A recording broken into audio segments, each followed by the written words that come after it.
जमाने से मुसलसल दर्द सुबह शाम मिलता है, दुरूद पाक पढ़ लीजिए बहुत आराम मिलता है। पढ़िए बाबा से बुलंद अल्लाहुम्मा सल्ली अला सय्यिदिना व मौलाना मुहम्मदिन व बारिक वसल्लिम सलातम व सलामन अलैका या रसूल अल्लाह सल्लल्लाहु ताला अलैहि वसल्लम। बहुत अच्छा कलाम आप तमामी हजरात ने अभी हमारे भाई हाफिज सलमान साहिब किबला से आपने सलमान भाई से आपने अभी समात किया, ठीक है माशाअल्लाह। अब आप हजरात यहाँ पर हाजिर रहे, बस थोड़ी सी देर के लिए तवज्जो मेरी तरफ मबजूल करें। मैं एक मनकबत के 2-3 शेर पढ़ूंगा, वो मेरी खुद की ख्वाहिश है, मौजू से हट करके। हुजूर सैयद सालार मसूद गाजी की बारगाह में चंद अशार हैं, मुझे यकीन है कि आप तमामी हजरात को पसंद आएंगे। ये उलमाए किराम सबकी तवज्जो, हाफिज ताहिर साहिब किबला, हाफिज अखलाक साहब, मौलाना इरफान साहब, ये सब लोग देखना सुभान अल्लाह बोलेंगे, कलाम इतना अच्छा है। कारी अजीम जी काम के अशार है। दिल अपना लुटाना है गाजी तेरी चौखट पर, दिल अपना लुटाना है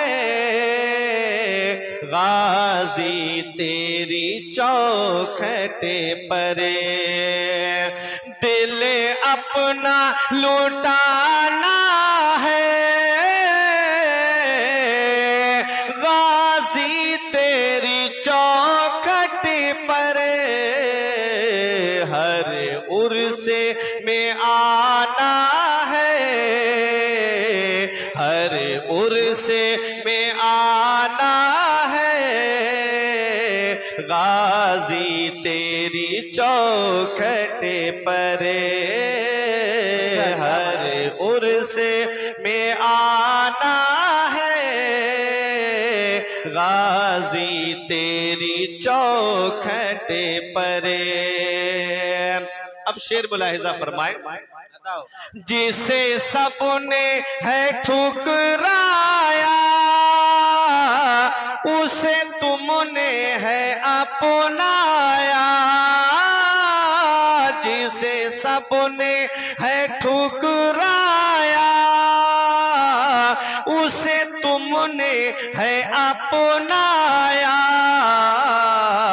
दुखियों का ठिकाना है, दुखियों का ठिकाना है गाजी तेरी चौखट पर, दुखियों का नारे रिसालत मसलके आला हजरत फैजाने सीधे सालार मसूद गाजी, फैजाने सीधे सालार मसूद गाजी, नारे तकबीर नारे। दुखियों का ठिकाना है गाजी तेरी चौखट पर। और गाजी पाक के आस्थाने पे हमारे तारिक भाई ने हाजिरी दी थी। एक बार मैं गया था बहराइच शरीफ, तो भाई वहां मुलाकात हुई। तो गाजी पाक का आस्थाना जब दाखिल होंगे तो नाल दरवाजा पड़ता है। कभी आपने नहीं ध्यान दिया होगा या जिन्होंने ध्यान दिया होगा वो जानते हैं, कोई भी ऐसा सिक्का नहीं है जो उसमें लगा हुआ नहीं है। दिरहम हो, दीनार हो, हर कंट्री का सिक्का उसमें लगा हुआ है, ठीक है। अब जाएं तो ध्यान देना।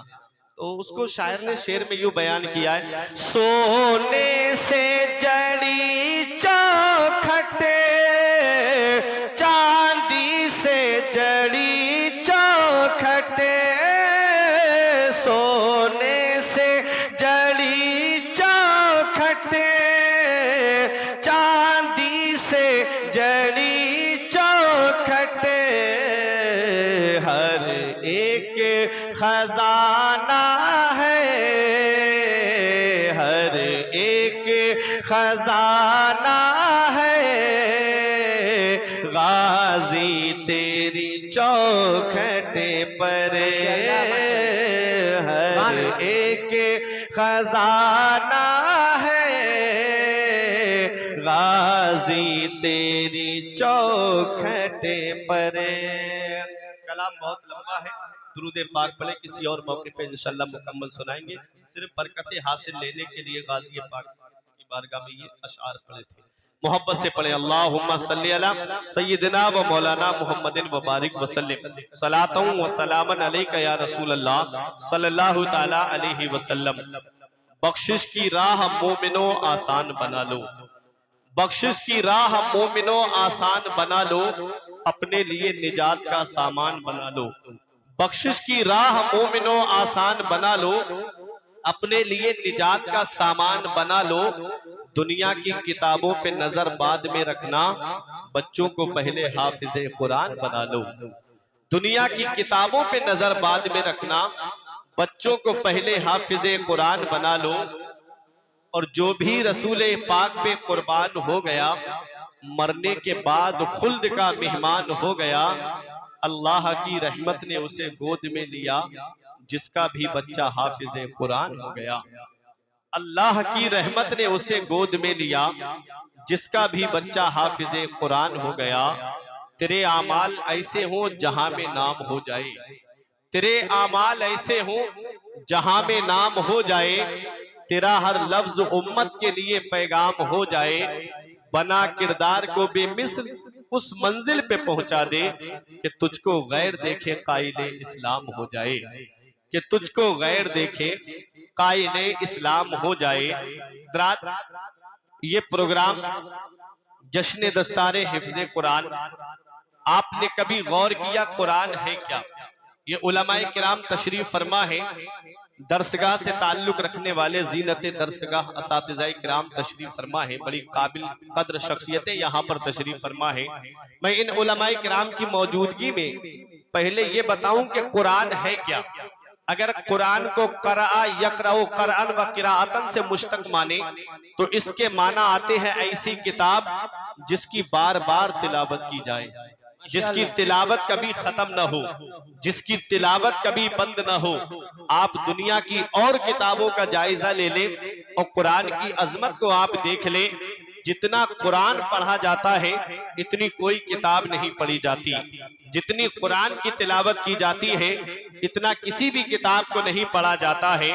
और ये हमारे कुरान की शान है, ये कुरान का एजाज है कि और किताबों को आप एक बार पढ़ेंगे या एक बार सुनेंगे, दोबारा आपका दिल नहीं करेगा उसको पढ़ने और सुनने के लिए।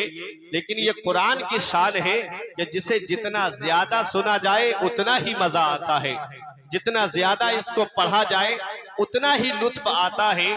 तो कुरान वो अल्लाह की किताब है जिसकी बार बार तिलावत की जाए, जिसकी तिलावत कभी बंद ना हो, जिसकी तिलावत कभी खत्म ना हो। अगर हम कुरान को क़रा यक़राउ क़रअन व क़िराअतन से मुश्तक़ माने, तो इसके माना आते हैं वो किताब जिसकी हर बार तिलावत की जाए, जिसकी बार बार तिलावत की जाए। और कुरान को अगर हम क़रा यक़राउ क़रनन से मुश्तक़ माने, तो इसके माना आते हैं मिलाने वाली, इसके माना आते हैं जमा करने वाली। हज़रात, कुरान वो अल्लाह की किताब है कि जब बंदा कुरान की तिलावत करता है, तो ये कुरान बंदे को मौला से मिला देता है, ये कुरान बंदे को रब से मिला देता है। मौला अली शेर खुदा फरमाते हैं, जब मेरा दिल चाहता है कि मैं अपने रब से बातें करूं, तो मैं नमाज पढ़ने लगता हूं। और जब मेरा दिल चाहता है मेरा रब मुझसे बातें करे, तो मैं कुरान पढ़ने लगता हूं, क्योंकि कुरान अल्लाह का कलाम है। आप इतनी खामोशी के साथ ये प्रोग्राम सुन रहे हैं, जितनी ज्यादा तादाद में आप हैं, इतनी खामोशी के साथ प्रोग्राम सुने नहीं जाते हैं। अरे जंग में कागजी अफराद से क्या होता है, हिम्मतें लड़ती हैं तादाद से क्या होता है। हो मुजाहिद तो लड़ो अपने ही बलबूते पर, गैरों की इमदाद से क्या होता है। बेअमल दिल हो तो जज्बात से क्या होता है, और खेत बंजर हो तो बरसात से क्या होता है। आप जिंदा दिली का माहौल पैदा करें और जरा तड़प के बोले सुभान अल्लाह।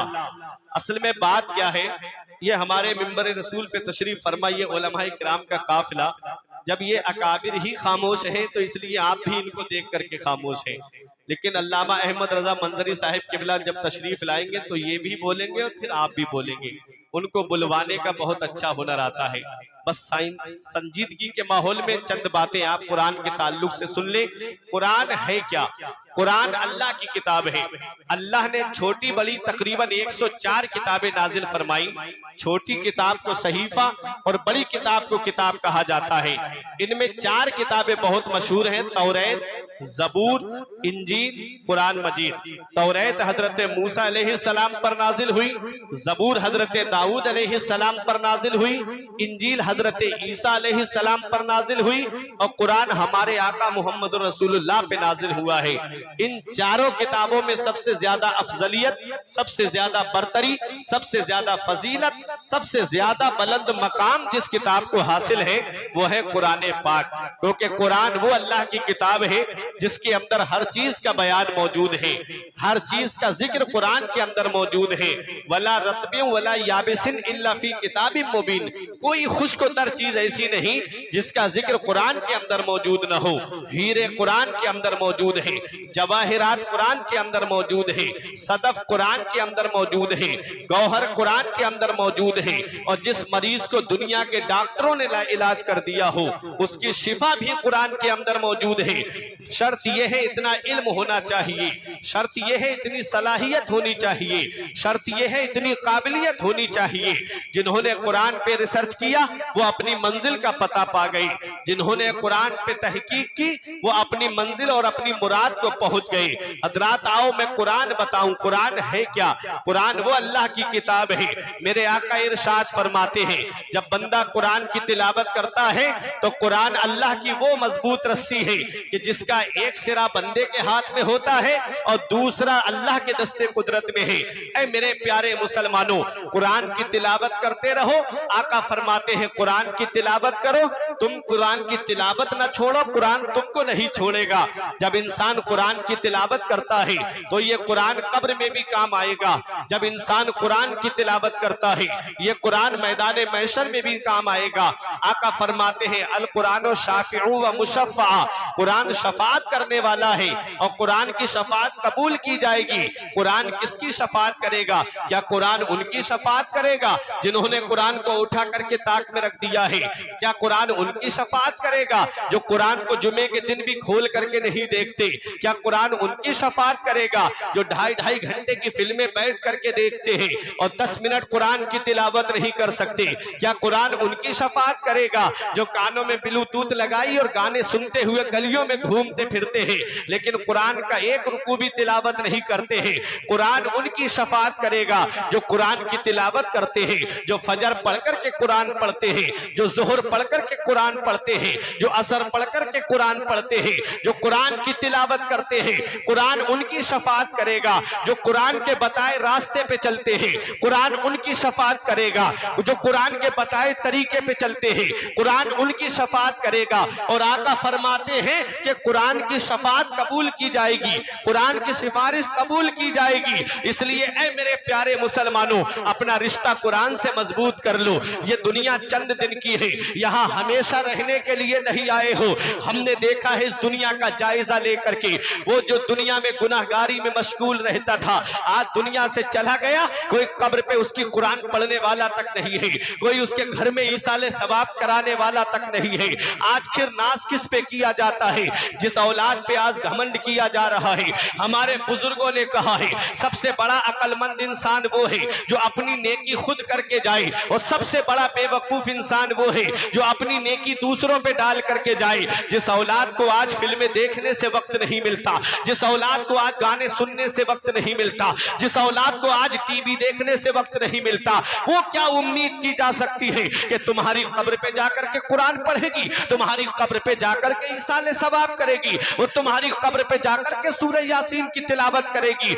इतना याद रखना प्यारे मुसलमानों, इस दुनिया से इस हाल में जाओ कि अपना नामाए आमाल मुकम्मल कर लो। पहले ही से कुरान की तिलावत करके नामाए आमाल में नेकियां जमा कर लो। जब जनाजा उठे तो ये ना कहा जाए कि एक गुनाहगार का जनाजा जा रहा रहा है, जिनाकार का जनाजा जा रहा है, जुआ खेलने वाले का जनाजा जा रहा है, चोरी करने वाले का जनाजा जा रहा है, अय्याशी करने वाले का जनाजा जा रहा है, हाफिजों की बुराई करने वाले का जनाजा जा रहा है, आलिमों की तौहीन करने वाले का जनाजा जा रहा है। अरे जब जनाजा उठे तो इस हाल में दुनिया से जाना कि इधर जनाजा उठे, इधर लोग ये कह दे कि लहिद में इश्के रुखे शह का दाग लेके चले, लहिद में इश्के रुखे शह का दाग लेके चले, अंधेरी रात सुनी थी चराग लेके चले। नारे तकबीर, नारे रिसालत, मसलके आला हजरत, इजाज़े कुरान, फैज़ाने कुरान, हाफिज़े कुरान। वाह वाह वाह, सुभान अल्लाह। रात ये दुनिया चंद दिन की है, यहाँ हमेशा रहने के लिए नहीं आए हैं। पहले बहुत ज्यादा उम्रें हुआ करती थी, आज उम्रें कम हो रही है। मेरे रब ने अपने महबूब से मेराज की रात में इरशाद फरमाया, ए मेरे महबूब, मैंने पहले उम्मतों को उम्रें ज्यादा दी, तुम्हारी उम्मत को उम्र कम दी। मैंने पहले उम्मतों को दौलत ज्यादा दी, तुम्हारी उम्मत को दौलत कम दी है। मेरे आका ने अर्ज किया, मेरे मौला, मेरी उम्मत को उम्र कम क्यों दी गई? तो रब ने फरमाया, महबूब, तुम्हारी उम्मत को उम्र कम दी गई है। पहले उम्मतों को उम्रें ज्यादा दी गई थी तो उनके गुनाह भी ज्यादा थे। आपकी उम्मत को उम्र कम दी गई है तो उसके गुनाह भी कम होंगे। अर्ज किया, मौला, जब उनकी उम्र कम होगी और उनके गुनाह कम होंगे तो उनकी नेकियां भी तो कम होंगी। रब ने फरमाया, महबूब, मैं आपकी उम्मत को ऐसी रातें अता फरमाऊंगा कि आपका उम्मती उस रात में क़याम करेगा, मैं उसके नामे आमाल में नेकियां भर दूंगा। वो मुकद्दस रातें कौन सी थी? वो मुकद्दस रातें, वो 4 मुकद्दस रातें हैं जिनमें से 2 गुजर, वो मुकद्दस रातें 3 मुकद्दस रातें हैं जिनमें से 2 गुजर गई। एक शबे मेराज गुजर गई और एक शबे बरात गुजर गई। अब एक रमजान शरीफ में आ रही है जिसे सब लोग शबे कद्र के नाम से जानते हैं। रात शबे बरात में हमने क्या किया? जिस रात में अल्लाह की इबादत करनी चाहिए, जिस रात में हमें कुरान की तिलावत करनी चाहिए, उस रात को हमने बिस्तर पे सो करके गुजार दिया। उस रात को हमने क्या किया? नौजवानों ने जगह जगह टोलियां बनाई और बाइक लेके कभी इस चौराहे तो कभी उस चौराहे पूरी रात गश्त करके गुजार दी। क्या अच्छा होता कि उस रात में कज़ाए उम्री पढ़ लेते, क्या अच्छा होता उस रात में कुरान की तिलावत कर लेते, क्या अच्छा होता उस रात में अल्लाह की इबादत कर लेते। ऐसी मुकद्दस रातें अल्लाह ने हमको अता फरमाई। हमने उन मुकद्दस रातों की हुर्मत को नहीं जाना, उन मुकद्दस रातों के मकाम और मर्तबे को नहीं पहचाना। वो मुकद्दस रातें हमारे और आपके दरमियान से गुजर गई। ए मेरे प्यारे मुसलमानों, वो शबे बरात वो मुबारक रात थी जिसके अंदर अल्लाह तबारक व तआला बनी कल्ब की बकरियों के बालों से ज्यादा लोगों की मग़फ़िरत फरमाता है। कभी सोचा आपने बनी कल्ब कबीला कौन सा है? सबसे ज्यादा अगर जहां बकरियां पलती थी वो बनी कल्ब कबीला था। और उस वक्त की बात नहीं है जिस वक्त अल्लाह ने अपने महबूब से ये फरमाया था, हजरात, जब से वो कबीला बकरियां पाल रहा है तब से लेकर के आखिर वक्त तक हजरात ये हुक्म आम है। कितने लोगों की मग़फ़िरत हुई होगी, कितने लोगों की बख्शिश हुई होगी? क्या कोई एक बकरी के बाल गिन करके बता सकता है कि बकरी के जिस्म पर कितने बाल हैं? अरे वो बकरी के क्या अपने सर के बाल नहीं बता सकता तो बकरी के बाल कैसे बता पाएगा? अल्लाह बेहिसाब मग़फ़िरत फरमाता है उस रात में। अल्लाह तबारक व तआला बेशुमार लोगों को उस रात में बख्शता है। लेकिन हमने क्या देखा कि उस रात को हमने बिस्तरों पे सो करके गुजार दिया, उस रात को हमने लहबो लैब की नजर कर दिया। क्या अच्छा होता उस रात में मौजूद होकर के, जमा होकर के मस्जिद में अपने गुनाहों से माफी मांगते, अपने गुनाहों से तौबा करते, कुरान की तिलावत करते, रब की बारगाह में झुक जाते, कहते मौला जो गुनाह हुए उन्हें माफ फरमा दे, आइंदा कभी गुनाह नहीं करेंगे। लेकिन गुनाहों को आम करता चला गया ये इंसान। एक दिन मौत का फरिश्ता आ गया, दुनिया छोड़ करके जाना पड़ गया। मुझे एक बात इतनी बता दो, जो जुआ खेल के जाता है उसका नाम मिटा दिया जाता है, जो चोरी करके दुनिया से जाता है उसका नाम खत्म कर दिया जाता है, जो अय्याशी करके दुनिया से जाता है उसका नाम मिटा दिया जाता है, जो जिनाकारी करके दुनिया से जाता है उसका नाम खत्म कर दिया जाता है, और जो नमाजें पढ़ के दुनिया से जाता है उसका नाम बाकी रहता है, जो रोजे रख के दुनिया से जाता है लोग उसको याद करते रहते हैं। अरे जो अच्छे काम करके दुनिया से जाता है है लोग उसको याद करते हैं, जो मस्जिद की खिदमत करके दुनिया से जाता है लोग उसको याद करते हैं, जो मदरसों की खिदमत करके दुनिया से जाता है लोग उसको याद करते हैं, जो उलमा हुफाज की मोहब्बत में दुनिया से जाता है लोग उसको याद करते रहते हैं। इसलिए ऐ मेरे प्यारे मुसलमानों, इमाम गजाली के कौल को अपने दिल की तख्ती पे लिख लो। इमाम गजाली फरमाते हैं लोग मरने के बाद कब्र में चले जाते हैं, अच्छा इंसान लोगों के दिलों में चला जाता है। वाह वाह वाह वाह, सुभान अल्लाह। लोग उसको याद रखते हैं, अपने गुफ्तगू में याद रखते हैं, अपने लफ्जों में याद रखते हैं। इसलिए आज इस कंजुल ईमान कॉन्फ्रेंस से ये पैगाम दिल की तख्ती पे लिख करके ले जाओ। इस दुनिया में हमेशा रहने के लिए नहीं आए हैं, हमने उनको भी देखा है। एक साहब हमसे सीना तान के कह रहे थे, मौलाना जितने तुम पैसे पूरी साल कमाते हो, मैंने अपने बेटों को वो तालीम दिलाई है, वो दुनियावी तालीम मैंने अपने बच्चों को दी कि मेरा एक बेटा एक महीने में इतने पैसे कमा के लाता है। मैंने कहा अल्लाह का शुक्र अदा करो।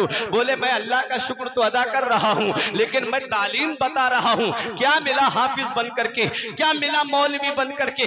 मैंने कहा ये तो वक्त ही बताएगा कि क्या मिला। तुम्हारे वालिद ने तुम्हारी जिंदगी बर्बाद कर दी। मैंने कहा जिंदगी बर्बाद नहीं की है, उन्होंने अपनी जिंदगी भी आबाद की है और हमारी भी जिंदगी आबाद की है। जब दुनिया से जाना हो रहा था तो चारपाई पे पैर रगड़ रगड़ करके दुनिया से जा रहा था। बेटे निगाहों के सामने खड़े थे। बाप कहता है बेटा मेरी रूह नहीं निकल रही है, मेरे लाल सूरह यासीन पढ़ करके सुना दे ताकि नज़ा में आसानी हो जाए। वो जिन्हें मदरसों का रुख नहीं कराया, वो जिन्हें दीनी तालीम नहीं दिलाई, वो कहते हैं अब्बा हमें तो ये भी पता नहीं कि यासीन शरीफ है कौन से पारे में। कहा कि जा इमाम को बुला ला। इत्तेफाक ये कि इमाम भी हुजरे में नहीं मिले। पैर रगड़ रगड़ करके दुनिया से चला गया। जिसकी तालीम पे लाखों रुपये खर्च किए, जिसकी तालीम पे करोड़ों रुपये खर्च किए, आज मैं दुनिया से जा रहा हूं, वो औलाद मेरे काम नहीं आ रही है। मुझे बताओ प्यारे मुसलमानों, दुनिया से चला गया। अब औलाद को यह भी नहीं पता कि कफन कितना दिया जाता है, मर्द को कफन में कितने कपड़े दिए जाते हैं, औरत को कफन में कितने कपड़े दिए जाते हैं। किसी जानने वाले ने बता दिया कि मर्द को कफन में 3 कपड़े दिए जाते हैं, औरत को कफन में 5 कपड़े दिए जाते हैं। हजरात कफन का इंतजाम हो गया। अब जब नमाज जनाजा का वक्त करीब आया तो मुसल्ले पे इमाम साहब खड़े होके कह रहे थे अरे नमाज जनाजा पढ़ाने की इजाजत दो। तो दूर छोटा सा रुमाल सर पे रख के तीनों बेटे अलग खड़े होकर के कह रहे थे इमाम साहब नमाज जनाजा पढ़ाओ। वो जो चारपाई में जिसका जिस्म पड़ा हुआ है वो चौराहे पे खड़े होके कहता था कि मैंने अपने बेटों को ये बनाया है, कहता था मैंने ये डिग्री दिलाई है, मैंने ये तालीम दिलाई है, मेरा बेटा इतने कमाता है। अब उसकी रूह की चीखें कोई नहीं सुनता, उसकी रूह पुकार पुकार के कह रही थी अरे जालिम काश मैंने तुझे दुनियावी तालीम ना दिलाई होती, बल्कि मैंने तेरा दाखिला मदरसे में कराया होता। तू मदरसे की टूटी हुई चटाई पे बैठ करके कुरान को हिफ्ज कर लेता, कुरान को तालीम को हासिल कर लेता, आलिम दीन बन जाता। तो दूर खड़ा नहीं होता बल्कि मुसल्ले पे खड़े होकर जनाजे की नमाज पढ़ाता नजर आता। नारे तकबीर, नारे रिसालत, मसलके आला हजरत, एजाज़े कुरान, शाने कुरान। वाह वाह सुभान अल्लाह। ये वक्त आना सब पे है, ये घड़ी आनी सब पे है, ये टाइम आना सब पे है, ये लम्हा आना सब पे है। क्योंकि मौत एक ऐसा रास्ता है जिसे हर एक को चलना है, मौत एक ऐसा जाम है जिसे हर एक को पीना है, मौत एक ऐसी सवारी है जिस पे हर एक को सवार होना है। चाहे अमीर हो वो भी दुनिया छोड़ के जाएगा, गरीब हो वो भी दुनिया छोड़ कर जाएगा, पैसे वाला हो वो भी दुनिया छोड़ कर जाएगा, बिल्डिंगों में रहने वाला हो वो भी दुनिया छोड़ कर जाएगा। जब जाना ही सबको है तो क्यों ना हम अपनी आखिरत की तैयारी कर ले, क्यों ना हम अपनी आखिरत को सवार ले। जब दुनिया से जाना हो तो एक नेक इंसान बन करके दुनिया से जाए और अपने पीछे अपनी औलाद को इस हाल में छोड़ करके जाए कि जब इधर जनाजा उठने वाला हो तो वो लड़ाई बंटवारे की ना करे, बल्कि सरहाने बैठ करके कुरान की तिलावत करते हुए नजर आए, सरहाने बैठ करके अल्लाह का मुकद्दस कुरान कलाम पढ़ते हुए नजर आए। हजरात जब वो कुरान की तिलावत करेंगे तुम समझते हो बच्चा हाफिज बन गया तो इसकी जिंदगी खराब हो गई, बच्चा आलिम बन गया तो इसकी जिंदगी खराब हो गई। आओ मैं आपको एक हदीस पाक सुनाता हूँ। मदीने वाले मुस्तफा इरशाद फरमाते हैं जन्नत में मुख्तलिफ दर्जे हैं, मुख्तलिफ दर्जों में आम मोमिन का दर्जा अलग है। मैं यहाँ इसको फैला करके आपको समझाने के तौर पे बोल रहा हूँ। आम मोमिन का दर्जा अलग होगा, खास मोमिन का दर्जा अलग होगा, मुत्तकीन के दर्जे अलग होंगे, मुसल्लीन के दर्जे अलग होंगे, हजरात उन्हीं में औलिया के दर्जे अलग होंगे, अब्दाल का दर्जा अलग होगा, औताद का दर्जा अलग होगा, अफराद का दर्जा अलग होगा, इमामान का दर्जा अलग होगा, अख्ताब का दर्जा अलग होगा, अगवास का दर्जा अलग होगा। फिर उसके बाद अइम्मा मुस्तहिदीन के दर्जे होंगे, सहाबाए किराम के दर्जे होंगे, अंबिया और मुरसलीन के दर्जे होंगे। सब आम दर्जे की मैं बात कर रहा हूँ। आम मोमिन जिस दर्जे में होगा उस दर्जे से उसको बुलंद कर दिया जाएगा, उसका प्रमोशन हो जाएगा, उसे ऊपर वाले दर्जे में जगह मिल जाएगी। वो रब की बारगाह में अर्ज करेगा मौला या रब्बे ऐना दी हाजा, मेरे मौला मुझे ये प्रमोशन कैसे मिला, मौला मैं जिस दर्जे में था उस दर्जे से मैं बुलंद दर्जे में कैसे आ गया। तो रब की रहमतें जवाब देंगी बे इस्तिगफारे वलदे का लक, तेरे बेटे के तेरे लिए दुआए मगफिरत करने की वजह से तेरा बेटा तेरे लिए दुआए मगफिरत कर रहा है। अब मुझे बताओ प्यारे मुसलमानों, बेटा जमीन पे दुआए मगफिरत कर रहा है और बाप का दर्जा वहां बुलंद हो रहा है। अब अपनी औलाद को इस हाल में छोड़ करके जाना, तुम क्या समझते हो बेटा इंजीनियर बन गया तो कामयाब हो जाएगा, बेटा डॉक्टर बन गया तो कामयाब हो जाएगा, बेटा प्रोफेसर बन गया तो कामयाब हो जाएगा, बेटा मास्टर बन गया तो कामयाब हो जाएगा। हाँ हाँ मैं मानता हूँ, डॉक्टर बना तो पैसे कमाएगा, इंजीनियर बना तो दौलत कमाएगा, प्रोफेसर बना तो पैसे ला करके तुमको देगा। अगर तुमने दीनी तालीम हासिल नहीं कराई, कुरान और हदीस का इल्म अपनी औलाद को नहीं दिया, तो वो ताज तुम्हें नहीं दिला सकता जो ताज एक आलिम दीन के माँ बाप को अल्लाह कयामत में अता फरमाएगा। इफ हाफिज कुरान के माँ बाप को अल्लाह कयामत में वो ताज अता फरमाएगा।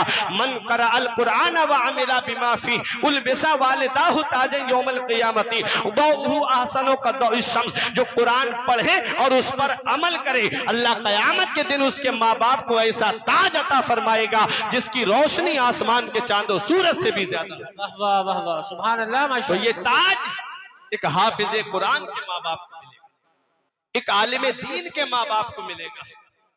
अल्लाह अकबर।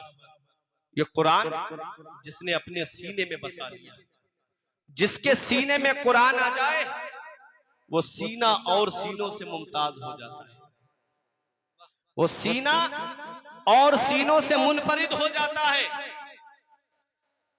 रब कुरान में फरमाता है हमने कुरान को नाजिल किया, हम ही कुरान की हिफाजत फरमाने वाले। बेशक बेशक। तो कुरान की हिफाजत रब फरमा रहा है, लहाफिजून का तसव्वुर बता रहा है कि कुरान की हिफाजत हुफ्फाज़े किराम के जरिए की जाए। कुरान की हिफाजत हुफ्फाज़े किराम के जरिए की जाएगी। आप देख लो, किताब तौरेत भी है, किताब ज़बूर भी है, किताब इंजील भी है और किताब कुरान मजीद भी है। वो भी अल्लाह की किताबें हैं, ये भी अल्लाह की किताब है, लेकिन उनके मानने वालों ने उसमें तहरीफ कर दी, उसमें रद्द बदल कर दिया, चेंजिंग कर दी। जहां जहां मेरे आका हुजूर सल्लल्लाहु अलैहि वसल्लम की तारीफ और तौसीफ थी, पूरे के पूरे औराक सफहात जो है वो गायब कर दिए। कुरान को आज तक कोई क्यों नहीं बदल पाया? तो सुनो, उनकी हिफाजत का जिम्मा परवरदिगार ने नहीं लिया था, कुरान की हिफाजत का जिम्मा अल्लाह ने लिया। हमने कुरान को नाजिल किया है और हम ही कुरान की हिफाजत फरमाने वाले हैं। आप देख ले, दुनिया की सारी प्रेसों पे पाबंदी लगा दो, सारी मशीनें बंद करा दो, कागज भी बनवाना बंद कर दो, और जितने कुराने पाक हैं उन्हें इज्जत के साथ उठा करके एक बुलंद जगह पे रख करके ताला लगा दो, और फिर उसके बाद कहो क्या कोई ऐसा है जो जैसा कुरान हमारे नबी पे 1450 साल पहले नाजिल हुआ था वैसा पढ़ के सुना दे? तो मैं बरेली तो लेके जाऊंगा नहीं, इसी तहसील निगासन के अंदर सैकड़ों हुफ्फाज आपको ऐसे मिल जाएंगे जो कुरान पढ़ करके आपको सुना देंगे। तो कुरान को कोई बदल नहीं सकता, जो बदलने आए वो खुद बदल गए। अब तो वो बहुत बुरी जिंदगी गुजार रहा है, रो रहा है कमरे में बैठ करके, जो कुरान को बदलने की बात कर रहा था। है कौले मोहम्मद कौले खुदा, फरमान न बदला जाएगा, बदलेगा जमाना लाख मगर कुरान न बदला जाएगा। कुरान वो अल्लाह की किताब है जिसमें हर चीज का बयान मौजूद है। हमारा रिश्ता कुरान से दूर हो गया। और सुनो, मैं एक हदीस आपको सुनाता हूँ। ये उलमाए किराम तशरीफ फरमा है, दुर्रे मंसूर सूरह मुहम्मद की तफसीर में अल्लामा आरिफ साहब, मैंने उसमें एक रिवायत पढ़ी कि मेरे आका ने कुर्बे कयामत की 72 निशानियां बयान फरमाई। उन 72 निशानियों में से मैं 3 निशानी आपको बताता हूँ। मेरे आका फरमाते हुल्लतिल मसाहिफ व सुव्विरतिल मसाजिद व तुब्बिलतिल मनाइर। आका फरमाते हैं कुरान शरीफ बेहतरीन जिल्दों में होंगे, कुरान शरीफ बेहतरीन जिल्दों में होंगे, खूबसूरत जिल्दों में होंगे, खूबसूरत औराक में होंगे, मस्जिदें सजी हुई होंगी, मस्जिदें डेकोरेट होंगी, सजी हुई होंगी, और मीनार ऊंचे ऊंचे होंगे। आज बताओ कुरान शरीफ बेहतरीन जिल्दों में है कि नहीं है? मस्जिदें सजी हुई हैं कि नहीं है? आज मीनार ऊंचे ऊंचे हैं कि नहीं है? कुरान शरीफ बेहतरीन जिल्द में होगा लेकिन पढ़ने वाला नहीं होगा। मस्जिदें सजी हुई होंगी और नमाजियों से खाली होंगी। मीनार ऊंचे ऊंचे होंगे लेकिन दिल वीरान हो चुके होंगे। कभी आपने गौर किया ये दिल हमारे वीरान कैसे हो गए? कभी आपने गौर किया कि आज हमारा नमाजों में दिल नहीं लगता, जलसों में दिल नहीं लगता, उलमा की मजलिस में दिल नहीं लगता? कभी आपने गौर किया? मैं आपको एक हदीस सुनाता हूँ। आपका फरमाते हैं अल गिनाओ युम्बितुन निफाक फिल क़ल्ब कमा युम्बितुल माउ ज़रआ। मेरे आका फरमाते हैं गाना दिल के अंदर ऐसे निफाक उगाता है जैसे पानी खेती को उगाता है, जैसे पानी सब्जा को उगाता है। आपने देखा होगा कि जगह जगह जहां पानी जमा होता है वहां घास जमाती है कि नहीं जमाती है? घास उगाती है। आका फरमाते हैं गाना दिल के अंदर निफाक पैदा कर देता है और ऐसा निफाक उगाता है जैसे पानी घास को उगा देता है। ये गाने सुन करके दिल मुर्दा हो गए, ये गाने सुन करके दिल सिया हो गए। आज कुरान हमने इतने ऊपर सजा करके रख दिया जहां जुमे के दिन भी हाथ नहीं पहुंचता, और एलसीडी सामने लगी हुई है, पूरा घर बैठ करके फिल्में देखता है, पूरा घर बैठ करके वही फिल्में चल रही हैं, गाने सुने जा रहे हैं। तुम्हें पता है आज हमारी मुस्लिम बेटियां इर्तिदाद की तरफ जा रही हैं। अब से 2-3 साल पहले अखबार की रिपोर्ट के मुताबिक 40,000 के करीब मुस्लिम बेटियां इर्तिदाद की तरफ चली गई। और अब कितनी खबरें आप रोजाना सुनते हो, कितनी मुस्लिम बेटियां हमारी इर्तिदाद की तरफ चली गई। कभी इस पे गौर किया आपने? क्या इसका हिसाब हमको नहीं देना है? क्या इसका जवाब कयामत के दिन नहीं देना है? मेरे आका फरमाते कुल्लुकुम राइन व कुल्लुकुम मसऊलुन अन रइयतिही। तुम में का हर शख्स जिम्मेदार है, हर शख्स से उसकी जिम्मेदारी के बारे में पूछा जाएगा कयामत के दिन। बाप औलाद का जिम्मेदार है, बड़ा भाई छोटे भाई बहनों का जिम्मेदार है, शौहर बीबी का जिम्मेदार है। आज हम अपनी जिम्मेदारी कहाँ निभा रहे हैं? आज देखा जाए तो हमारे घरों का माहौल इस्लामी माहौल नहीं रहा। आज हमारे घर में 10-15 लोगों की फैमिली, कभी दिल में ये ख्याल नहीं आता कि आज सब लोग बैठ करके कुरान की तिलावत करें। आज हमारे घर में पूरा परिवार है, लेकिन कभी हमने ये नहीं कहा कि सब उठ करके फजर की नमाज पढ़ो और फजर के फौरन बाद कुरान की तिलावत करते हैं। वही हर वक्त फिल्में चल रही हैं, गाने सुने जा रहे हैं। बचपन से हम अपनी औलाद को लव स्टोरी वाली फिल्में दिखाते हैं, मोहब्बत वाली फिल्में दिखाते हैं, वही बातें उनके जहन में बैठती चली गई। फिर एक दिन आया कि मुंह सिया करके बेटी बाप का और दूसरे के साथ फरार हो गई। फिर गलियों में मुंह छुपाते हुए फिर रहे हैं। इतना याद रखना प्यारे मुसलमानों, मदीने वाले मुस्तफा की हदीस पे अमल करो। आका इरशाद फरमाते हैं अद्दिबू औलादकुम अला सलासे खिसाल। अपनी औलाद को 3 बातें सिखाओ। क्या फरमाया मदीने वाले मुस्तफा ने? अपनी औलाद को 3 बातें सिखाओ। हुब्बे नबीकुम, अपने नबी की मोहब्बत उनके दिल में डाल दो, अपने नबी का प्यार उनके दिल में डाल दो। जिसके दिल में नबी की मोहब्बत होती है, जिसके दिल में नबी का प्यार होता है, जिसके दिल में नबी की सच्ची अकीदत होती है, कोई उसके ईमान को लूट नहीं सकता, कोई उसके ईमान को डगमगा नहीं सकता। जिसके दिल में नबी की मोहब्बत होती है। अब बताओ नबी की मोहब्बत कब पैदा होगी? जब 15 साल का हो जाएगा तब नबी की मोहब्बत दिल में डालनी है, जब 20 साल का हो जाएगा तब नबी नबी की मोहब्बत दिल में डालनी है, बचपन ही से अपनी औलाद के दिल में नबी की मोहब्बत डालनी है। हमने बचपन ही से उसे गाने सुनाने का आदी बना दिया, बचपन ही से हमने उसे फिल्में देखने का आदी बना दिया, बचपन ही से हमने उसे गेम खेलने का आदी बना दिया, बचपन ही से हमने उसके हाथ में मोबाइल दे दिया। वो क्या जाग नबी से सच्ची मोहब्बत करेगा? यही वजह है कि आज आप माहौल देखते जा रहे हो, यही वजह है कि आज जिस माहौल से हम गुजर रहे हैं, ये माहौल बड़ा पुरफितन माहौल है। इस माहौल के अंदर सिर्फ जुबानी दावा किया जाता है कि हम नबी के नाम पे गर्दन कटा देंगे। जो कौम नबी के नाम पे 3 घंटा नबी की महफिल में नहीं बैठ सकती, जो कौम 10 मिनट अल्लाह की इबादत में लगते हैं, जो कौम मस्जिद में 10 मिनट इबादत करने के लिए नहीं जा सकती, वो क्या नबी के नाम पे गर्दन कटाएगी? वो क्या अपने रब के नाम पे गर्दन कटाएगी? झूठा दावा है, झूठी है मोहब्बत तेरी। इतना याद रखना प्यारे मुसलमानों, जिनके दिल में नबी की मोहब्बत होती है, जिनके दिल में नबी का प्यार होता है, कैसा भी तूफान क्यों ना आ जाए, उनके ईमान को कोई हिला नहीं सकता। जिसके दिल में नबी की मोहब्बत होती है, कैसा भी हवा का झोंका क्यों ना आ जाए, उसके ईमान को कोई हिला नहीं सकता। आओ जरा तारीख उठा करके देखो, हजरत अम्मार इब्ने यासिर का नाम आपने सुना होगा। जब नबी का कलमा पढ़ लिया, कुफारे मक्का ने नारे तकबीर, नारे रिसालत, मसलके आला हजरत, शायरे हिंदुस्तान जनाब मोहतरम सईद अख्तर जोखनपुरी, नारे तकबीर, नारे रिसालत।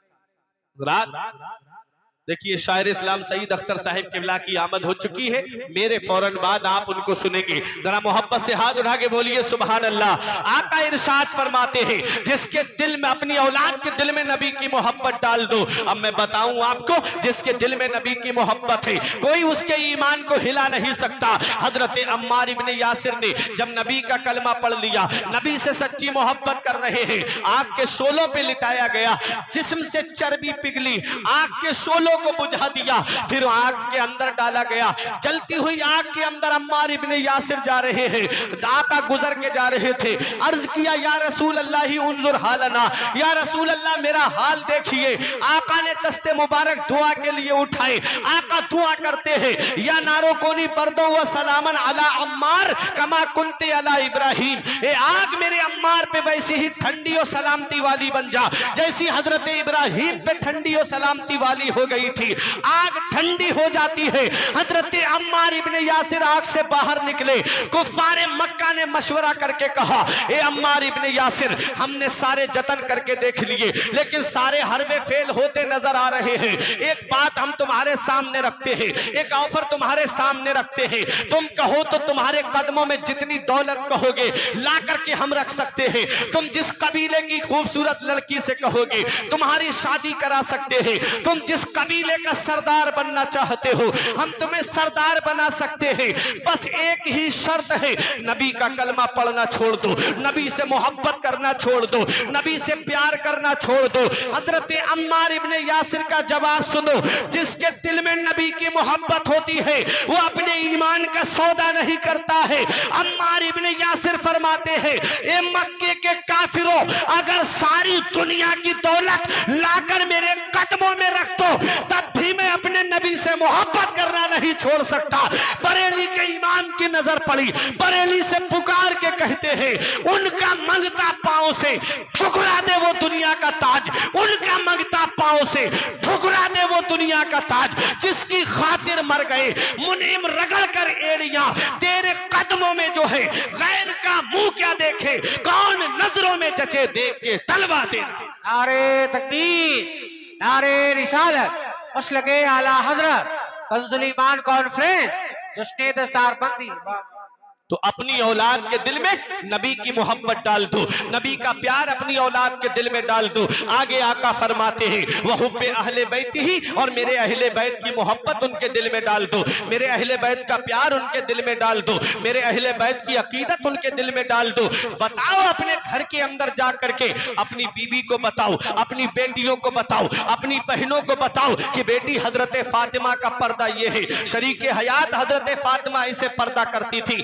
बताओ अपनी बहनों को कि मेरी बहन सबसे बड़ी दौलत ईमान की दौलत है, सबसे बड़ा सरमाया ईमान का सरमाया है। कयामत के दिन अल्लाह काफिर से पूछेगा, अगर तुझे जमीन और आसमान के दरमियान जितनी जगह खाली है इतना भर के सोना दे दिया जाए और इतना सोना दे दिया जाए, बता क्या आज जहन्नम से आजादी के लिए क्या तू वो सोना दे सकता है? तो वो अर्ज करेगा, मौला मैं सारा सोना दे दूंगा, बस मुझे जहन्नम से छुटकारा मिल जाए। मेरा रब फरमाएगा, मैंने तुझसे इससे हल्की चीज का सवाल किया था, मुझ पर ईमान ले आता, मेरे महबूब पे ईमान ले आता, मेरी किताबों पे ईमान ले आता, मेरे रसूलों पे ईमान ले आता, मेरे फरिश्तों पे ईमान ले आता, मरने के बाद दोबारा जिंदा होने पे ईमान ले आता, तो आज जहन्नम की आग से बच जाता, आज जहन्नम के अजाब से बच जाता।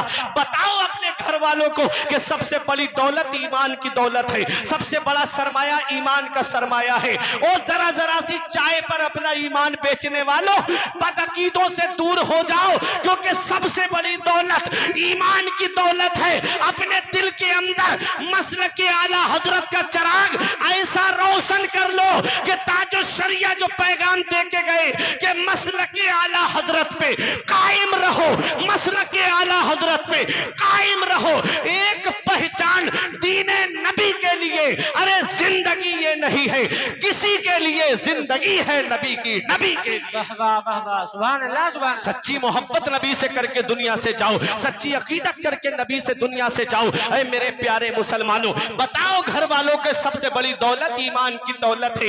ईमान चला गया तो हमेशा हमें जहन्नम के अजाब में चलना पड़ेगा, हमेशा हमें जहन्नम की आग में जलना पड़ेगा। और वहां की आग बड़ी सख्त है, वहां का अजाब बहुत सख्त है, आखिरत का अजाब बहुत सख्त है। इसलिए अपने रब की पकड़ से डरो। बताना मकसद यह है कि मेरे आका इरशाद फरमाते हैं, अपनी औलाद को 3 बातें सिखाओ। पहली बात, नबी की मोहब्बत दिल में डालो, मेरे अहले बैत की मोहब्बत उनके दिल में डालो। आगे आका फरमाते व क़िराअतिल कुरान, और अपनी औलाद को कुरान पढ़ना सिखाओ। माशाअल्लाह, माशाअल्लाह। अपनी औलाद को कुरान पढ़ना सिखाओ। जहां माँ बाप के हक औलाद के ऊपर है, वहीं औलाद के भी हक माँ बाप के ऊपर है। उन्हीं हुकूक में से एक हक ये भी है कि औलाद को कुरान की तालीम सिखानी। अगर कुरान की तालीम नहीं सिखाई आपने अपनी औलाद को और भेज दिया स्कूल और कॉलेज की तरफ, बेचारा नहीं पढ़ पाया, कुरान नहीं हदीस को पढ़ पाया, तो इमाम गजाली फरमाते हैं ऐसी औलाद कयामत के दिन अपने बाप को खींच के लाएगी रब की बारगाह में, कहेगी, मौला मेरा बाप मुझे भूखा रखता ये गवारा था, मेरे मौला मेरा बाप मुझे नंगा रखता ये गवारा था, इसने मुझे कुरान की तालीम नहीं दिलाई, जिसकी वजह से आज मैं जहन्नम में जा रहा हूँ। तन्हा नहीं जाऊंगा, अपने बाप को अपने साथ जहन्नम में लेके जाऊंगा। बताओ दौलत किस लिए जमा की, सरमाया किस लिए जमा करके गए, मकान किस लिए बना करके गए? क्या हुआ कयामत के दिन वही औलाद जहन्नम में ले जाने का जरिया बन गई। क्या अच्छा होता कि अपनी औलाद को कुरान पढ़ाते, क्या अच्छा होता अपनी औलाद को मदरसे में भेजते, क्या अच्छा होता अपनी औलाद को कुरान और हदीस का इल्म देते, तो ये औलाद खुद भी जहन्नम से बचती और इनके जरिए बहुत से लोग भी जहन्नम के अजाब से बच जाते। जहां जहां जाते वहां दीन का काम करते, जहां जहां जाते वहां दीन की खिदमत करते। हुआ क्या, हमने न खुद कुरान पढ़ा न अपनी औलाद को कुरान पढ़ाया। मरने के बाद कब्र में पहुंच गए और कब्र के अंदर लेट के इंतजार कर रहे हैं, कोई मेरे लिए ईसाले सवाब कर दे, कोई मेरे लिए कुरान पढ़ करके बख्श दे। औलाद इस हाल में छोड़ के जाओ कि तुम्हारी औलाद या तो आलिम हो या हाफिज हो, जब जनाजा उठे तो वो कुरान की तिलावत करे, जनाजा उठ जाए कब्र में पहुंच जाओ तो वो कुरान की तिलावत करती रहे। ये मत देखो मोहल्ले वाले क्या कहेंगे, ये मत देखो खानदान वाले क्या कहेंगे, ये मत देखो तुम्हारे रिश्तेदार क्या कहेंगे। गुर्बत में जिंदगी गुजार लो और ये पैगाम दे दो कि जमाना खफा है तो क्या गम है इसका। हुजूर रेहाने मिल्लत फरमाते, जमाना खफा है तो क्या गम है इसका, जमाने को ठोकर लगाए चला जा, जमाना ही एक दिन तेरे साथ होगा, तू आका को अपने मनाए जा। हमें अपने नबी को राजी करना है, हमें अपने रसूल को राजी करना है। हमें दुनियादारी से क्या मतलब, चंद दिन के लिए हम दुनिया में आए हैं, हमेशा रहने के लिए नहीं आए। कभी दौलत पे घमंड आने लगे, कभी पैसे पे घमंड आने लगे, कभी बेटों की मुलाजिमत पे तकब्बुर आने लगे, कभी कार के अंदर बैठ करके तकब्बुर आने लगे, तो एक चक्कर कब्रिस्तान का लगा लिया करो। वहां तुमसे ज्यादा दौलत वाले लेटे हैं, वहां तुमसे ज्यादा पैसे वाले लेटे हैं, वहां तुमसे ज्यादा सरमाए वाले लेटे हैं। वो जिनकी नाक पे कभी मक्खी नहीं बैठती, आज उनके जिस्म की हड्डियां मिट्टी ने गला दी, आज उनका नामो निशान मिट गया। घमंड किस बात पे, तकब्बुर किस बात पे? क्यों ना हम अपनी जिंदगी शरीयत के दायरे में गुजार के जाएं, अपने नबी को राजी करके जाएं, अपने रसूल को राजी करके जाएं, अपने खुदा को राजी करके जाएं, और ये पैगाम दे करके जाएं कि बुलबुल से बहरहाल नशेमन न छूटेगा, बरके तपा के खौफ से गुलशन न छूटेगा, माहौल गर्चे अपने मुआफिक ये नहीं है सरकार, मगर आपका दामन न छूटेगा। हमें अपने नबी का दामन पकड़ना है और सच्ची अकीदत के साथ में पकड़ना है, सच्ची मोहब्बत के साथ में पकड़ना है। आप ये हुफ़ाज़े किराम देख रहे हो जिन्होंने कुरान को अपने सीने में महफूज किया है। कुरान जिस सीने में आ जाता है वो सीना और सीनों से मुमताज हो जाता है और सीनों से मुनफरिद हो जाता है। हज़रात, जब हाफिज़े कुरान दुनिया से जाता है, बाअमल हाफिज़े कुरान की बात कर रहा हूं, जब दुनिया से जाता है, जब कब्र में पहुंचता है, मेरे आका फरमाते हैं कि रब फरमाता है जमीन से, ला ताकुली लहमा, इसके जिस्म को मत खाना। क्या कहता है मेरा रब? जमीन को हुक्म क्या देता है? इसके जिस्म को मत खाना, इसके बदन को मत खाना। मिट्टी का काम है गला देना, मिट्टी का काम है सड़ा देना। आप कोई चीज मिट्टी के अंदर डालो, चंद दिन में वो गल सड़ जाएगी। लेकिन हाफिज़े कुरान की शान देखो, जब हाफिज़े कुरान कब्र में जाता है तो रब कब्र को हुक्म देता है इसके जिस्म को गलाना नहीं, इसके जिस्म को खाना नहीं। तो कब्र की मिट्टी कहती है, मौला कैफा आकुल, मौला मैं उसके बदन को कैसे खा सकती हूँ जिसके सीने में तेरा कलाम मौजूद है, जिसके सीने में मौला कुरान मौजूद है। अब आप सोचो, कुरान जिस सीने में आ जाए वो सीना कब्र की मिट्टी के खाने से पाक हो जाता है, तो सोचो हाफिज़े कुरान का मकाम क़यामत के दिन क्या होगा। मैं एक हदीस पढ़ के आपको सुनाता हूँ और तकरीर को इख्तिताम की तरफ लाता हूँ। मेरे आका इरशाद फरमाते हैं, युकालु ले साहिबिल कुरान इक़रा वर्तक़ी वरत्तिल कमा कुन्ता तुरत्तिलु फ़िद दुनिया फ़इन्ना मंज़िलका इंदा आखिर आयतिन तक़रऊहा। आका फरमाते क़यामत के दिन हाफिज़े कुरान से रब फरमाएगा, इक़रा, तू कुरान की तिलावत कर। क्या फरमाएगा क़यामत के दिन अल्लाह हाफिज़े कुरान से? तू कुरान की तिलावत कर और ठहर ठहर के पढ़, आराम आराम से पढ़, तजवीद के साथ पढ़। कौन सा हर्फ कहां से निकलता है? तजवीद के साथ पढ़। यालमून तालमून वाला नहीं, तजवीद के साथ पढ़, ठहर ठहर के पढ़, आराम से पढ़। बेशक तेरी मंजिल मेरी जन्नत में तेरी आखिरी आयत है। अब इसको मैं समझाने के तौर पे बता दूं, हाफिज़े कुरान पढ़ेगा बिस्मिल्लाहिर्रहमानिर्रहीम, जन्नत में एक दर्जा बुलंद हो जाएगा। पढ़ेगा अल्हम्दुलिल्लाहि रब्बिल आलमीन, दूसरा दर्जा बुलंद हो जाएगा। पूरे कुरान के अंदर उलमाए किराम फरमाते 6666 आयतें हैं जिन हुफ़ाज़ को तौहीद की नजरों से देखा जाता है, जिन हाफिजों को हिकारत और जिल्लत की निगाह से देखा जाता है, उनका मकाम और मर्तबा क़यामत के दिन पता चलेगा। वो 6666 दर्जे बुलंदो वाला होंगे, 6666 दर्जे बुलंदो वाला होंगे। तो आप सोचो क्या मकाम है इन हुफ़ाज़े किराम का, क्या अजमत है इन हुफ़ाज़े किराम की। क़यामत के दिन जब हाफिज़े कुरान आएगा तो कुरान कहेगा, मौला इसको अता फरमा, रब उसको करामत का हुल्ला अता फरमाएगा। वो कुरान कहेगा, जिद हो मौला और अता फरमा, रब उसको करामत का ताज अता फरमाएगा। फिर कुरान करीम कहेगा, मौला इसे और अता फरमा, हजरात, तो उसको करामत का ताज अता किया जाएगा, करामत का हुल्ला अता फरमाया जाएगा। और बाअमल हाफिज़े कुरान, जो कुरान ने हलाल का हुक्म दिया तो हलाल पे अमल करे, हराम का हुक्म दिया तो उस पे अमल करे, जो उस कुरान के हलाल को हलाल जाने, कुरान के हराम को हराम जाने। तो ऐसा हाफिज़े कुरान कयामत के दिन 10 ऐसे लोगों की शफाअत करेगा जिनके ऊपर जहन्नम वाजिब हो चुकी होगी, अल्लाह अल्लाह, जिन पर जहन्नम वाजिब हो चुकी होगी, जिनके लिए जहन्नम का टिकट कट चुका होगा कि ये जहन्नम में जाएंगे, 10 ऐसे लोगों की शफाअत करेगा हाफिज़े कुरान। अगर किसी हाफिज को खाना खिलाया है तो ये भी कयामत के दिन काम आएगा। अगर किसी हाफिज को तुमने लिबास पहना दिया है, ये भी कयामत के दिन काम आएगा। अगर किसी हाफिज की तुमने मदद कर दी है तो ये भी कयामत के दिन काम आएगा। मदरसे के अंदर ताउन कर दिया है, कुरान करीम का हदिया आपने करा दिया है, और लोगों के बच्चे कुरान पढ़ करके हिफ्ज करके याद करके जगह जगह इस्लाम की खिदमत करने जा रहे हैं, तो ऐसे लोगों को भी कयामत के दिन इसका अज्र मिलेगा, इसका सवाब मिलेगा। इन मदारिस को हिकारत की निगाह से न देखो। मैं जब अपनी कौम का जायजा लेता हूं तो बड़ा अफसोस होता है, कभी कभी दिल रोता है। अभी चौराहे पे जाकर के शराब की दुकान खुल जाए तो एक भी ऐसा शख्स नहीं होगा जो खड़े होकर ये कहे कि शराब की दुकान खुल रही है, ये बुरा हो रहा है। अभी जाकर के जगह जगह जुआ होने लगे, देखेंगे और देख के गुजर जाएंगे। जहां एक मदरसा खुल गया तो बस आवाजें होना शुरू हो गई, क्या जरूरत थी मदरसा खुलने की, क्या जरूरत थी यहाँ पर मदरसे की। अभी गुनाह के काम हो तो कोई नहीं बोलता है, और जहां नेक काम होना शुरू हो गया, जहां दीनी तालीम शुरू हुई, बस शैतान ने ऐसे उनके अंदर पिन भर दी कि वो इंसान जगह जगह चौराहों पे खड़े होकर के यही बातें आप गलियों में सुनो। क्या जरूरत थी मदरसे की, फला गांव में चल तो रहा था, फला बस्ती में चल तो रहा था, या बस्ती के अंदर और भी तो मदरसे थे, अब इस मदरसे की क्या जरूरत थी।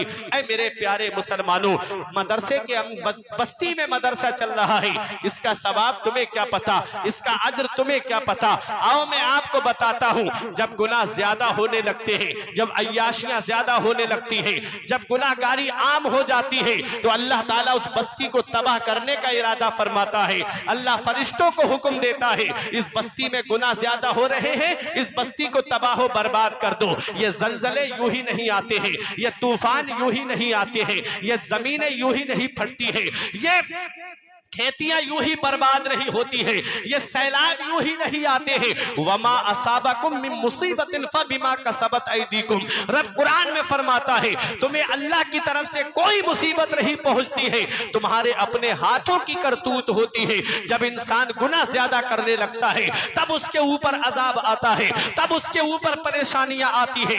जब गुनाह ज्यादा होने लगते हैं, अल्लाह ताला फरिश्तों को हुक्म देता है जाओ इस बस्ती को तबाह कर दो, फरिश्ते अजाब देने के लिए आ रहे होते हैं। वो हदीस पाक में आता है फसमिअ तालीम सिबियान, अल्लाह ताला छोटे छोटे बच्चों की तालीम की आवाज को सुनता है। वो छोटे छोटे बच्चे जिनकी नाक नहीं संभलती, फजर के बाद सीने से यस्सरल कुरान लगा के मदरसा पढ़ने जाते हैं, या मस्जिद की तरफ कायदा बगदादी सीने से लगा करके पढ़ने जाते हैं, या पहला पारा या अम्मा यतसाअलून का पारा सीने से लगा करके जब मस्जिद और मदरसे की तरफ पढ़ने जाते हैं, फइज़ा समिअ तालीम सिबियान, अल्लाह ताला जब छोटे छोटे बच्चों की तालीम की आवाज को सुनता है, हुक्म देता है फरिश्तों वापस आ जाओ, फरिश्तों लौट आओ। फरिश्ते अर्ज करते हैं मौला अभी अजाब देने के लिए भेज रहा था, अब वापस क्यों बुला रहा है। रब की रहमतें जवाब देती है मेरी रहमत को यह गवारा नहीं है कि जहां मेरे महबूब पे नाजिल किया हुआ कलाम पढ़ा जा रहा है मैं उस बस्ती को अजाब दूं। इन मदरसों की वजह से, छोटे छोटे बच्चों की तालीम की वजह से अल्लाह ताला अजाब को वापस बुला लेता है। नारे तकबीर, नारे रिसालत, मसलके आला हज़रत, फैज़ाने कुरान, सुभान अल्लाह। ये मदरसों को हिकारत की निगाह से देखने वालों, ये मदरसे जहां जहां से बंद हुए, मुफक्किर इस्लाम अल्लामा कब्रुज़्ज़मा खां आज़मी ने कहा कि जहां जहां से मदरसे बंद हुए वहां वहां से इस्लाम मिटता चला गया, वहां वहां से इस्लाम कमजोर पड़ता चला गया। तुम तारीख उठा करके देखो, गरनाता स्पेन की सरजमीन जहां 700 साल मुसलमानों ने हुकूमत की, जब आखिरी बादशाह अबू अब्दुल्ला फर्दिनंद के सामने हथियार डाल देता है, और वो हारा कैसे? आपस में मुसलमान लड़े, बिरादरी के नाम पे लड़े, आपस में खानदानों के नाम पे लड़े। बर्बरी को तातारी से लड़वाया, तातारी को मराकस से लड़वाया। जब आपस में उनमें इख्तिलाफ पैदा हो गए, तब फर्दिनंद ने उन पे हमला करके उन मुसलमानों पे कब्जा कर लिया। अबू अब्दुल्ला ने आखिरी मुआहिदा किया और अब पहाड़ी पे खड़े होकर के अपनी कौम को खिताब करके कहता